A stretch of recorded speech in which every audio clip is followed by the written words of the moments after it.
Hola, buen día. Mi nombre es José Guillermo Coyo Canchet de la Universidad Virtual CNCI. Mi número de matrícula es CTM 099-290. El nombre de la actividad es Proyecto Integrador del módulo Electricidad y Magnetismo, que está a cargo del profesor Omar Amaya Molina. En esta actividad responderé algunas preguntas que me fueron hechas. Y son las siguientes. ¿Qué son los circuitos electrónicos y qué importancia tienen en la sociedad de hoy en día? Un circuito electrónico es el conjunto de elementos electrónicos conectados entre sí que permite generar, transportar y utilizar energía eléctrica con la finalidad de transformarla en otro tipo de energía, como por ejemplo la energía calorífica, que es la que se utiliza en las estufas, en la energía mecánica, que es la que se utiliza en motores, y la energía lumínica, que es la que se utiliza en bombillos. Los circuitos electrónicos son muy importantes en el día a día, ya que nos permite cargar nuestros celulares, más que nada nos permite utilizar la energía para otras cosas, ya que sin esa energía no podríamos utilizar varias cosas que necesitamos en nuestras casas, que son necesarias, ¿no? Incluso un claro ejemplo sería la laptop. Gracias a los circuitos puedo cargarla, puedo encenderla y trabajar con ella. Sin estos circuitos eléctricos no podría utilizarla. ¿A qué se refieren las leyes de Kirchhoff? Y dos aplicaciones prácticas que se le pueden dar. En el siglo XIX, Gustavo Kirchhoff formuló la ley que lleva su nombre, el cual es llamado la ley de Kirchhoff. Esas leyes son fundamentales en el estudio de los circuitos eléctricos y electrónicos, el cual permite analizar y resolver problemas complejos relacionados con las corrientes y la tensión en el circuito. Kirchhoff formuló dos reglas básicas para el análisis de las corrientes.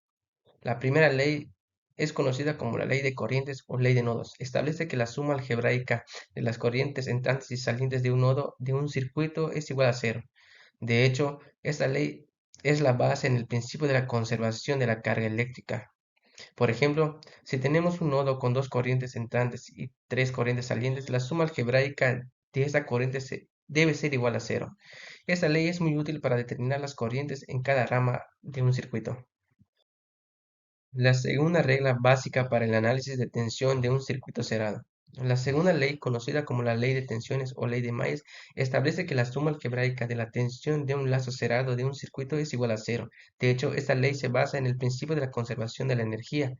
Por ejemplo, si tenemos un lazo cerrado entre tres resistencias y una fuente de tensión, la suma algebraica de la tensión de ese lazo debe ser igual a cero. Esta ley es útil para determinar la tensión de cada uno de los elementos de un circuito. Las leyes de Kirchhoff tienen numerosas aplicaciones en la vida cotidiana, como por ejemplo, son fundamentales en el diseño y análisis de circuitos eléctricos y de automóviles, electrodomésticos y dispositivos eléctricos. También son útiles para el diseño de resistencias de iluminación, sistemas de comunicación y sistemas de energía renovable. De igual manera, permite comprender cómo funcionan esos sistemas y cómo maximizar su eficiencia. ¿Qué son las fuentes de alta tensión y cuál es su función en los circuitos eléctricos?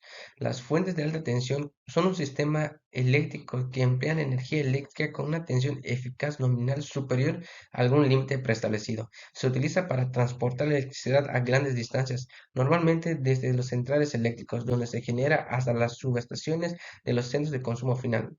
La utilización de la alta tensión evita las pérdidas de energía en el sistema de distribución eléctrica. Una vez que llega a su destino, la energía se transforma para obtener tensiones medias y bajas según se requiera. Estos son algunos elementos utilizados para la alta tensión. Torres de alta tensión, cuya gran estructura transmite la corriente de un punto a otro de manera segura. Cables de alta tensión, con un aislamiento resistente y específico para la alta tensión, ubicado en redes subterráneas. Transformador, dispositivo que transforma el voltaje con aislamiento eléctrico y mecanismos potentes de control para evitar fallas de seguridad. ¿Cuáles son los métodos de análisis de circuitos eléctricos? Bueno, para entender cómo funciona un circuito es necesario realizar un análisis de circuitos eléctricos. Para eso se utilizan los métodos de análisis de circuitos eléctricos. En este tema mencionaré tres métodos muy comunes, las cuales son las siguientes. Análisis nodal. El análisis nodal es una técnica muy utilizada que se basa en la ley de Kirchhoff de corrientes, que afirma que la suma de corrientes que entran y salen de un nodo en circuito es cero. El método es particularmente útil para cuando se tiene un circuito con muchos nodos. Análisis de malla. El análisis de malla es otro método que se basa en la ley de Kirchhoff, pero en este caso la ley de tensiones. Esta ley establece que la suma de tensiones alrededor de cualquier camino cerrado o malla en un circuito es igual a cero. El método de análisis de malla es especialmente útil cuando se tiene circuitos con muchas mallas. Teorema de Debnin. El teorema de Debnin es una técnica que simplifica el análisis de circuitos eléctricos. Según este teorema, cualquier circuito lineal de dos terminales puede ser sustituido por un circuito equivalente que consta de una fuente de tensión o una resistencia conectada en serie. Esta técnica es útil cuando se necesita analizar el efecto de cambiar un componente de un circuito sin tener que analizar el circuito completo cada vez. ¿Cuáles son las aplicaciones del capacitor?